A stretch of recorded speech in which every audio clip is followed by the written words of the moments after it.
David Icke.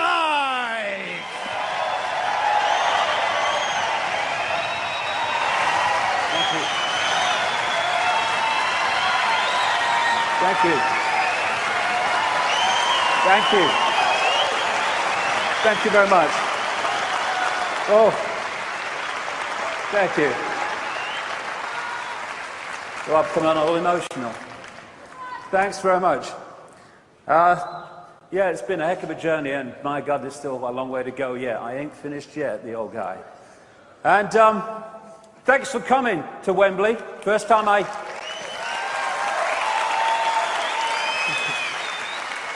I'd forgotten until I came to look around the place when we were thinking of coming here, but I played football where you're sitting in 1967 as a 15-year-old when my club, Coventry City, had a brain fade and sent their youth team to a national five-a-side tournament full of international footballers.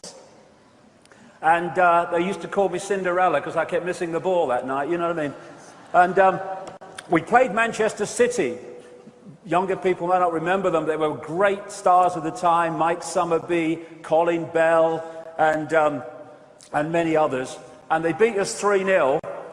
And I still can't remember seeing the bloody ball and where it went.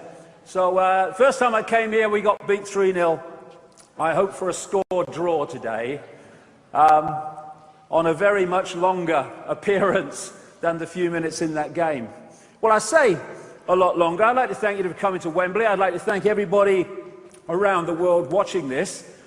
But really, I'm not going to keep you long, because I've really only got one thing to say.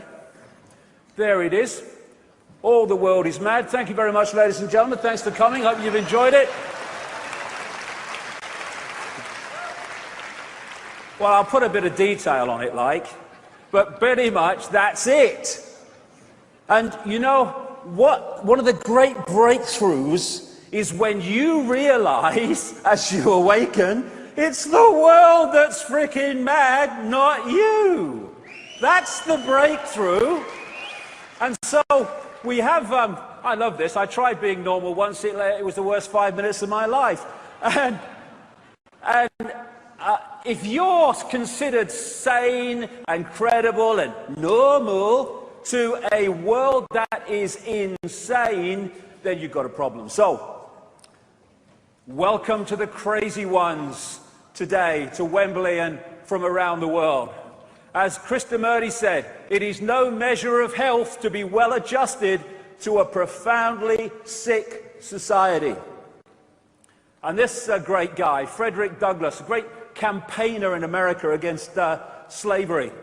I prefer to be true to myself, even at the hazard of incurring ridicule, don't know what that's like, rather than to be false and incur my own abhorrence.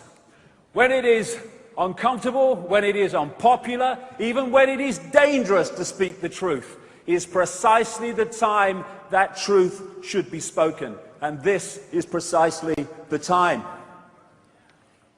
And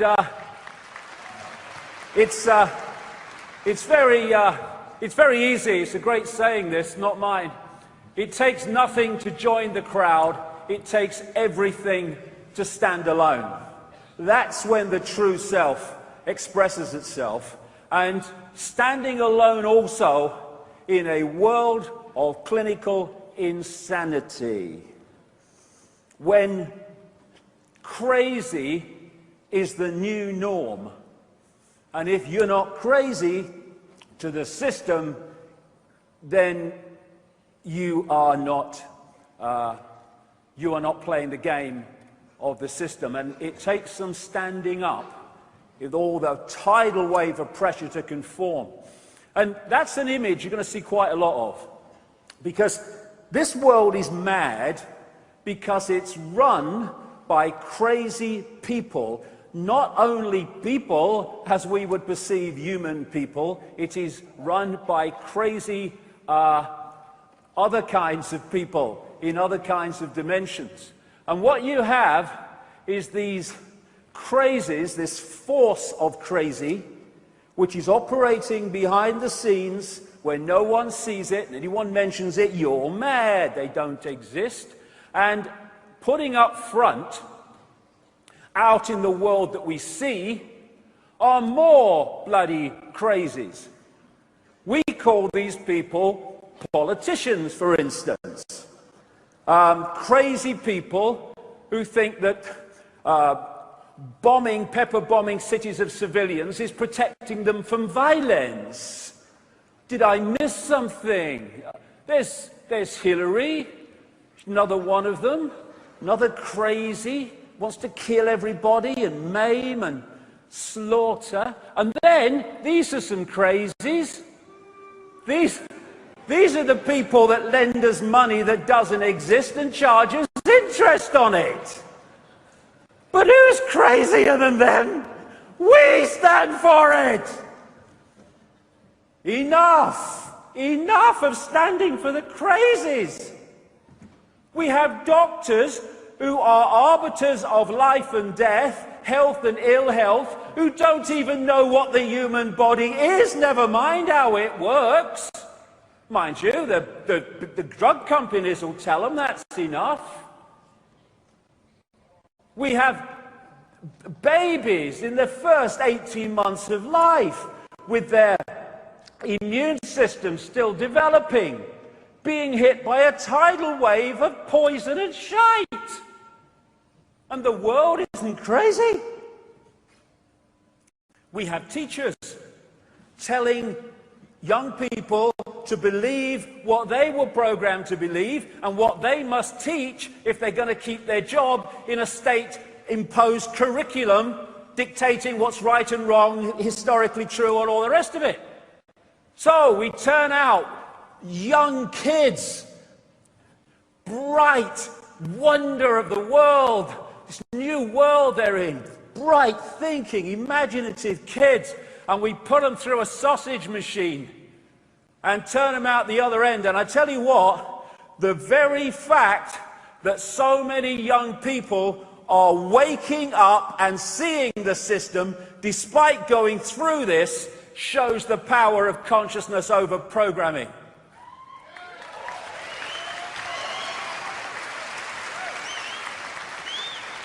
And then we have religions. Everyone to their own, but I personally think it's crazy within the greatness and infinity of forever to believe that all you need to know is between the covers of one book written by who knows when, in who knows what circumstances, and changed and manipulated by who knows who in the time between then and now. I think that's just a bit crazy. And then we have the crazies called scientists, most of whom spend their time not exploring the mysteries of reality, but in devising more and more effective ways to technologically kill more and more people and to poison more and more people through food additives and drugs. I think that's crazy. All the stuff. And then we've now got to crazy where in airports around America and some other places, and they want it play it out everywhere, when you get on an aeroplane, you've got the choice between being irradiated or sexually molested, including your kids. And they say, I'm mad. Did I miss something? And then all the time we've got more and more surveillance. This plaque here says George Orwell lived here.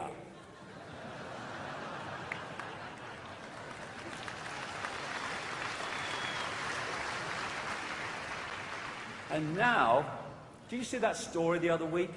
More than 200 schools in Britain have got surveillance cameras in the frigging toilets and changing rooms. The world, crazy is just not the word. Have you come across these IntelliStreets? They're now introducing them.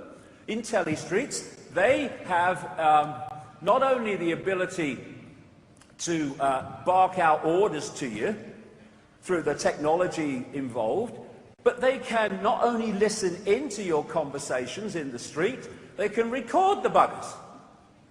And then they've got all this kit in the sky, we have legislation now in America, land of the free, where the president can and the military can arrest anyone they want and keep them without charge or trial or public evidence when they think they are a suspected terrorist. Who decides that? The people that arrest them. And then we have Mr. Nobel Peace Prize. I collapsed once in a hotel room. And I woke up, I wondered what the hell was going on, and I got my kind of mind together, and I thought, what happened? And I thought, well, the telly was on and the news, and the last thing I remember hearing on the news was Barack Obama's won the Nobel Peace Prize, and then it all went bloody black. I mean, mind you, Nobel, what did he do? He made explosives or weapons, I guess, you know, topsy-turvy world. And now he can sign lists, does all the time, and then they go and kill people, including American citizens, without anything in terms of a judicial process. And this is the craziest thing, isn't it? The biggest terrorists on planet Earth live in the political centers of power, like Downing Street and Washington. The biggest terrorists on Earth have the nerve to run a war on terror. All they need is a frigging mirror. This wonderful, wonderful picture. You talk to people through your life. How many people want war? How many people want to see people slaughtered? Some morons, yes, but how many? Very few compared with the population. We don't want war, but we have them, one after the other, because the crazies want them. We have given our power, human race, to the crazies who sit in front of computer screens in Air Force bases in places like Nevada, and they press their buttons, and thousands of miles away, their drone aircraft send out missiles. Oh, I've got one, Bill. I'm on the next level now. And this is what's happening at the other end. Thousands of civilians being killed. This world is insane.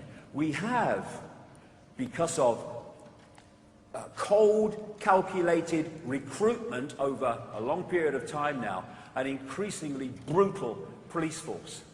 We have people being arrested in America for feeding the homeless when people are hungry, starving, and living in tents and cars. What will I grow up to be, Mummy? That's a bloody question worth asking when we look at where we are compared with where they want to take us. The future is here. You know, I've been standing on stages, not as big as this one, but I've been standing on stages and writing books for all these bloody years saying this Orwellian fascist dictatorship is coming. Not because I'm a prophet, no, but because if you can access a projected agenda and where it wants to take the world, then if nothing intervenes to stop it, it's going to happen. That makes predicting the future a piece of cake. There's nothing to it, as long as you know where they want to take us. And the media, well, they ain't going to tell us any of this stuff, the mainstream media, because they're owned by the crazies. Here's a news bulletin for you. There you go. Here's the latest news. Good evening, this is the news. The headlines tonight. Bollocks, bollocks, bollocks, bollocks, bollocks, bollocks, shit. Now here's Bill with the weather. That's it. That's it. That's it. You clap, you're awake. Right. Or you wouldn't bloody be here. But vast numbers of people get their minds from this crap, and therefore they become increasingly as crazy as the crazies that are feeding it to them. This is Black Friday. Have you ever seen this? Black Friday in America is the first day of Christmas shopping. What they do to get it going is they put all these little lost leaders with things were, you know, very, very cheap, and they open the stores about 4 a.m. in the morning, and there are thousands of people all lining up in the dead of night to get this bargain. Oh, I must have that lemon squeezer, 80 cents out of my way or I shoot. And it's a situation we had again in America, where they had riots at a Nike training shoe launch because there wasn't enough to go round. And a few people can't control the world. It's a piece of cake. Not only in America, look at it in Britain. iPhone 5, Q hysteria in London. Work, buy, consume, die. Work, buy, consume, die. That's the program they want us to believe in. And so, while all these diversions, in and of themselves, a little bit of pleasure, as long as you keep the peripheral vision, it's all right. But when they take your entire focus, these are hiding the peripheral vision where the real deal goes on. And they make people like flies or moths round a light on a porch. They're so mesmerized by the diversion, they don't see the guy creeping up behind them with a swatter to smack them on the arse. That's where humanity is. Oh, come on, X Factor's on. Oh, that's good. Oh, there you go. Price is Right's on. Oh, there you go. And it's gone on, generation after generation. So there is a connection here, a connection across the generations of the human family in all its glorious expressions that has been keeping us in a hypnotic trance, believing total bollocks, believing it to be real, and to believing that slavery is freedom. Slavery, it works better when you don't tell them. I'm not a slave. What time you got to get up in the morning? Well, I have to get up at 7:30. And then what you going to do? Well, they have to go to work. And on it goes. And even with all this evidence, large numbers of people still look at the world and say, it looks all right to me. It looks fine to me. John Lennon said, when I was 5 years old, my mother always told me that happiness was the key to life. When I went to school, they asked me what I wanted to be when I grew up. I wrote down, happy. They told me I didn't understand the assignment. And I told them they didn't understand life.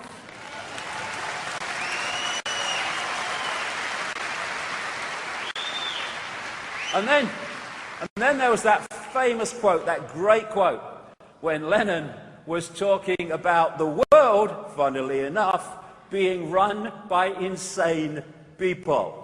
I think our society is run by insane people for insane objectives. You know, and I think that's what I sussed when I was 16 and 12, way down the line. But I expressed it differently all through my life.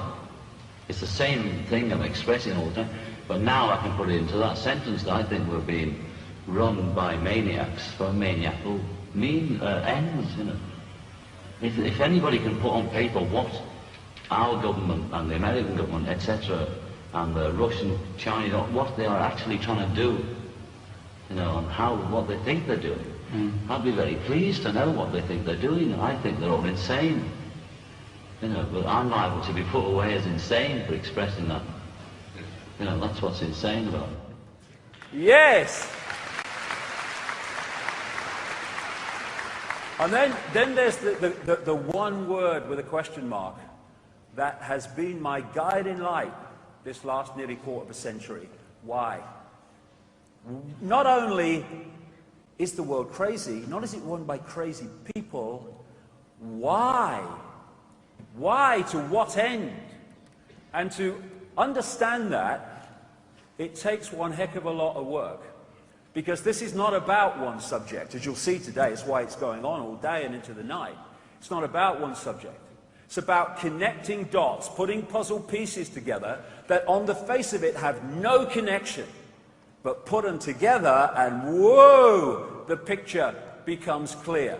What the system wants is for us to focus entirely, if they can get away with it, on a dot.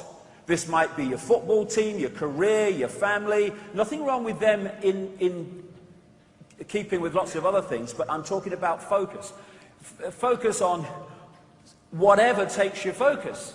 Endless things do for endless different people. Because when you're focusing on something, you're not seeing the peripheral vision. It's all right focusing on something, but being aware how it connects into the greater picture. But if you're only there, you're a manipulator's party trick, because the manipulation's going on in the peripheral vision you're not seeing. And you can look at dots, society's dots, this banking scam, this a political scam. They're putting this shite in our food and the water. What about them chemtrail things in the sky? What's going on? They're all dots. But you connect them and bingo, the picture becomes clear. It's an elephant in the bloody living room. And that elephant in the living room is that there is a multi-level conspiracy, a multi-dimensional conspiracy to enslave humanity in a fake reality based on focusing people almost entirely in the five sense of reality. And on one level, yes, and I'm going to go into this big time in section 3 today. On one level, yes, it's about the manipulation of the conscious mind world that we see. It's about the police state emerging. It's about vaccinating children, destroying their immune system. It's about the microchip agenda, and all this stuff goes on. But you go deeper, and you find that behind the world we see is a world that we don't see, which is fundamentally manipulating the world that we do. And things like Saturn and the moon are very, very much involved. We're going to get into that big time in section 2 today. And the biggest glue, the biggest cement that brings the dots together is the fact that our reality, the one we think we're experiencing, is nothing like the way we experience it. This is the big one, because if you are researching the conspiracy and you don't see how it connects into the illusory nature of reality, you're never even going to enter the rabbit hole, never mind get deep into it. You're just going to walk around the edge. The common theme of all of it is the control of perception. That's the conspiracy. Everything else is detail. If you can control someone's perception, you control their behavior, you control their actions or inactions, thus you control them. You do that to vast numbers of people, you control the people collectively. And all the time, look at them. There are all these sources of people and institutions that are telling us what to believe, what we are, what's right, what's wrong, what's moral, what's immoral, what's mad and what's sane, and all this bloody stuff. And while all this is going on, the real knowledge, which I'm going to be talking about at length today, that what they really don't want us to know, is held in the upper levels of these compartmentalized secret society pyramids, and the people are kept in ignorance of that knowledge. Thus we are being manipulated by knowledge that we don't even know exists. And this is what they want us to believe. I have no power. That is the perception of perceptions in the desire of the control system. Because if we think we have no power, we express no power, and thus we have no power, even though we are all powerful, all knowing, all that is, has been, and ever can be. So we stand here now. I've been saying this for years, but my goodness me, it's becoming more and more blatant.